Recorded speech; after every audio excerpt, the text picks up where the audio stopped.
प्रिय छात्रों, आप सभी का स्वागत है एक बार फिर से आपके अपने YouTube channel study channel MP पे। और आज मैं इस वीडियो में आपका कक्षा 10वीं का, कौन सी कक्षा, कक्षा 10वीं का जो संस्कृत का पेपर होने वाला है आपका 3/12/2021 अर्धवार्षिक पेपर, उसमें से आपको इम्पोर्टेंट क्वेश्चन 100% इम्पोर्टेंट क्वेश्चन बताने वाला हूँ।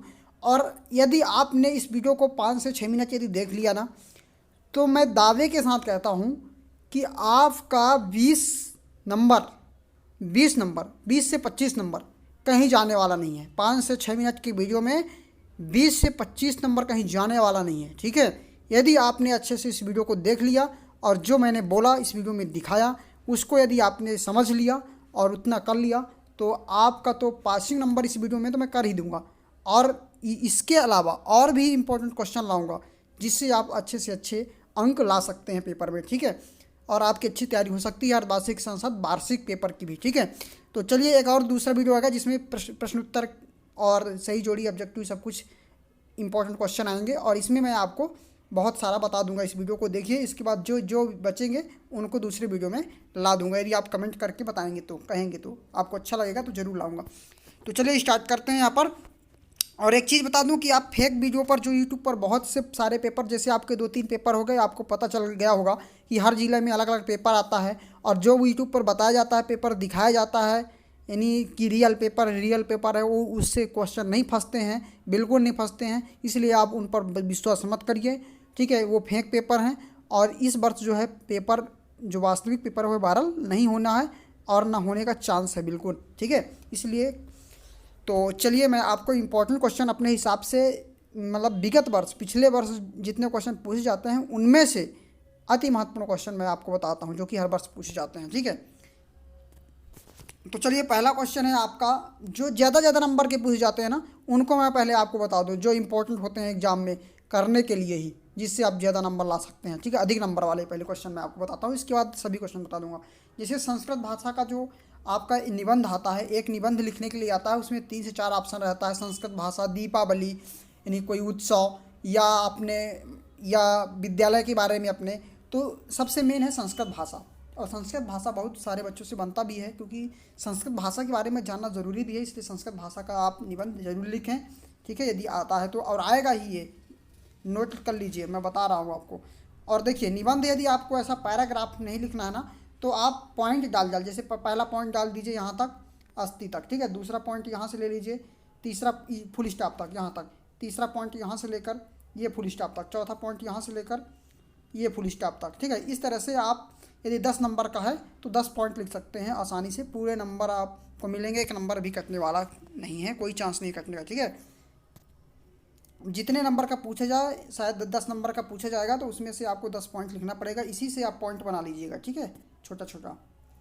जैसे यहाँ पर, यहाँ से आप स्टार्ट करें यहाँ से, और इसका फुल स्टॉप कहाँ है, वहाँ तक आप क्या कर लें, एक पॉइंट बना लें, ठीक है। इसी तरह से पॉइंट बना सकते हैं, या पैराग्राफ में जो बच्चे लिखना चाहते हैं वो पैराग्राफ के द्वारा भी लिख सकते हैं। ये संस्कृत मैंने आपके बुक से ही लिया है, आपके बुक में दिया हुआ है पीछे साइड, उसी से लिया है, ठीक है। और यदि यह नहीं बनता, दूसरी तरह से यदि आप लिखे हैं, या किसी भी प्रकार से आपके टीचर भी लिखाए हैं, तो आप उससे भी लिख सकते हैं। लेकिन कहने का मेरे मतलब बताने का है कि संस्कृत का और दीपावली का, यानी कोई उत्सव, मतलब दीपावली का ही पूछ जाता है, इन दोनों निबंध में से एक निबंध आपके पेपर में रखा रहेगा, मैं बता देता हूँ, ठीक है। तो इन दोनों में से एक का निबंध आप जरूर याद करके जाएँ, ठीक है। और ये निबंध आपके बुक से ही मैंने लिया है, पीडीएफ बनाया है। और अगला जो क्वेश्चन है ज़्यादा नंबर का पूछा जाता है, 5 नंबर का एक क्वेश्चन, जो एप्लीकेशन पूछा जाता है। इंग्लिश में एप्लीकेशन बोलते हैं, और संस्कृत में बोलेंगे तो अवकाशार्थम प्रार्थना पत्रम, ठीक है, अवकाश के लिए प्रार्थना पत्र। ये ज़्यादातर पूछा जाता है, बहुत ही छोटा होता है, बहुत ही सरल होता है, शायद सभी बच्चों से बनता होगा, लेकिन जिससे नहीं बनता है आपसे निवेदन है कि आप तैयार कर लें, क्योंकि पछताएंगे यदि आप नहीं तैयार करेंगे तो, ठीक है। बहुत ही सरल है। जैसे सेवायाम श्रीमंत प्रधानाचार्य महोदया, ठीक है, सेम इसी तरह लिखना है। और यदि पेपर में स्कूल का नाम दिया रहता है तो उसी क्वेश्चन में, तो उस स्कूल का नाम यहाँ पर लिखना है। यदि नहीं दिया रहता है तो अपने स्कूल का नाम लिख सकते हैं, कोई दिक्कत नहीं। विषय में आपको क्या लिखना है, अवकाशार्थम प्रार्थना पत्रम, यानी अवकाश के लिए, छुट्टी के लिए प्रार्थना पत्र। यहाँ पर आपको लिखना है कि महोदया सविनयम निवेदनम अस्ति यद अहम अद्य सहसा ज्वर पीड़िता, यहाँ पर लिखा हुआ है, देखिए ज्वर पीड़िता, ठीक है, ज्वर पीड़िता। अस्मि अतः विद्यालयम् आगन्तुम् असमर्थः अस्मि। कृपया कृपया मम 5 दिवसानां, यहाँ पर लिखा हुआ है, देखिए यहाँ पर मम लिखा हुआ है, ये देखिए, ठीक है, अब दिख रहा है आपको, यहाँ पर लिखा हुआ है मम, यहाँ पर, ठीक है, मम, देखिए जूम में नहीं दिखता आपको, ये अब देखिए मम, कृपया मम 5 दिवसानां यानी 5 दिनांकतः अवकाशम स्वीकर्तुं, ठीक है, ये दिनांक लिखा हुआ है कि इतने दिनांक से इतने दिनांक तक, 5 दिनांकतः 9 दिनांक पर्यंतम, है ना, यानी 5 तारीख से 9 तारीख तक। तो ये इतना आपसे नहीं बनती, इसको मत लिखिएगा, यदि आपसे नहीं आ रहा तो इतना ज़रूर लिख दीजिएगा कि 5 दिवसानाम अवकाशम स्वीकुर्वन्तुम, ठीक, मतलब 5 दिन के लिए अवकाश स्वीकार किया जाए, ठीक है। क्या लिखना है आपको? सविनय निवेदनम अस्ति अद अहम अद सहसा ज्वर पीड़िता अस्मि। सविनय निवेदन है कि मैं बुखार से पीड़ित हूँ। अतः विद्यालयम आगन्तुम असमर्था अस्मि, मतलब विद्यालय आने में असमर्थ हूँ। कृपया मम 5 दिवसाना, मतलब मुझे 5 दिन की अवकाशम स्वीकुर्वन्तु, मतलब स्वीकार किया जाए। यहाँ पर दिनांक लिखना है, यहाँ पर भौदी शिष्य अपना नाम लिखना है, ठीक है, और यहाँ पर क्लास लिखना है, मतलब कक्षा 9वीं या 10वीं के हैं आप तो 10वीं लिखना है। अवर्ग, वर्ग मतलब संकाय, ठीक है। तो इतना ज़रूर आपको लिख देना है एप्लीकेशन में, आपके 5 नंबर पक्के हो जाएंगे, ठीक है।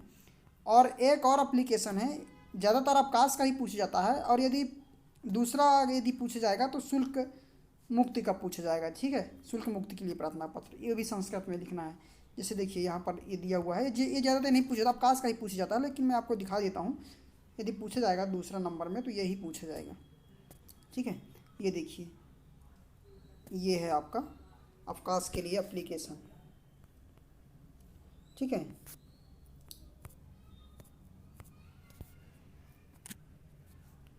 ये देखिए, ठीक है, अब आपके बुक में दिया हुआ है, यदि आपको समझ में नहीं आ रहा है तो आप बुक से ज़रूर लिख लें। अब यहाँ पर एक आपका 4 नंबर का पूछा जाता है सुभाषतानी। 2 सुभाषतानी 2 नंबर के लिखने के लिए रहते हैं कि 2 सुभाषतानी, है ना, मतलब तो 2 सुभाषतानी आपको लिखना है। तो मैंने आपके बुक से ही लिया है। 2 सुभाषतानी बहुत सरल वाले हैं। आलस्यम ही मनुष्याणाम शरीरस्थो महान रिपु नास्तुद समो बंधु कृत्वाम यम नापसीदति, ठीक है। तो ये कोई भी 2 आप सुभाषतानी याद कर लें, ये नहीं बोल रहा कि इन्हीं को याद करो, कोई भी 2 सुभाषतानी आप याद कर लें। मैंने एक और यहाँ पर लिया है, देखिए ये है, एक दूसरा सुभाषतानी है। तो कोई भी आप 2 सुभाषतानी याद कर लें, जो यदि याद है कोई दिक्कत नहीं है तो आप याद कर लें कोई भी 2 सुभाषतानी, क्योंकि 4 नंबर पूछा जाता है, ठीक है। तो देखिए यहाँ पर मैंने आपको कितने नंबर का बता दिया।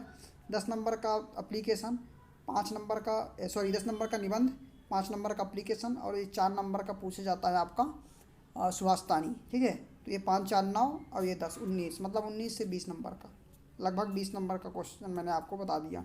और इसमें से फंसेंगे ही आपको ज़्यादातर आपके परीक्षा में, ठीक है, चाहे आप किसी भी जिला के हो, एमपी में किसी भी जिला के, ठीक है।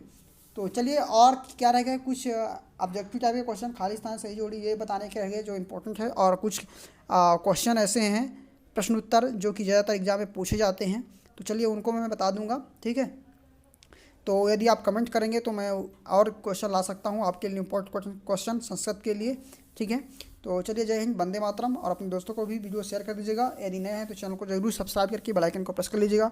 और यदि और क्वेश्चन के इंपॉर्टेंट क्वेश्चन यदि संस्कृत में चाहते हैं आप, तो कमेंट करके जरूर बताइएगा, ठीक है, तभी मैं बनाऊँगा वीडियो। यदि आप कमेंट करके नहीं बताएंगे कि हाँ चाहिए, तो मैं वीडियो नहीं बनाऊँगा, क्योंकि यदि कमेंट नहीं आता ना तो अपना उत्साह नहीं बढ़ता है बच्चों, इसलिए वीडियो बनाना अच्छा नहीं लगता। और यदि आप कमेंट करते हैं तो मेरे को अच्छा लगता है, तो मैं वीडियो बनाता हूँ आपके लिए। जय हिंद, वंदे मातरम।